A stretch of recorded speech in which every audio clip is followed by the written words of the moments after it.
तर हे दर्डा परिवाराविरोधातलं षडयंत्र असल्याचं विजय दर्डा यांचं म्हणणं आहे।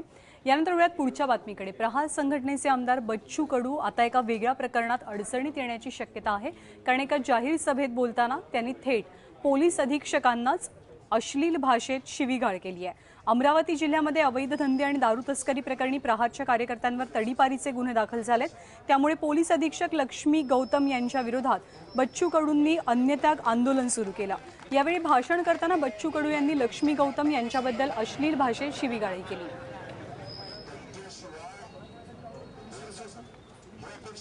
20-20 लाख रुपये आम्ही पाहतोय, एसपीच्या घरात जातोय आणि जर 2-2 लाख रुपये उचलतोय। ऐवज रेतीवाल्याकडून सर्रास पैसे घेणं सुरू आहे आणि ऐवज रेती जगतापले बघायला आपल्या आमदाराने पोलिसांनी पकडली नाही। एवढा पैसा खायची, दादागिरी दाखवायची, तुला काय बापाचं राज्य?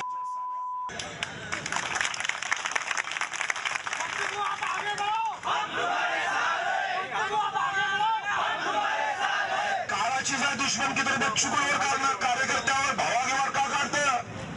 फोन करून सांगितलं एवढी मर्दांनी असेल ना तर सांग कुठल्या मैदानात उतरायचं आहे ना। जर सिरियस गुन्हा असला आणि लॉ अँड ऑर्डरला प्रॉब्लेम आम्हाला वाटली पोलीस स्टेशन इन्चार्जला की याच्यामुळे लॉ अँड ऑर्डरला प्रॉब्लेम निर्माण होत आहे, तर ते प्रस्ताव पुटअप करतात आणि स्क्रुटनीमध्ये जे क्लिअर दिसले तर एसडीएम कडे पाठवतात। Final decision is with the SDM, ते डिसाईड करतात की करायचं आहे किंवा नाही।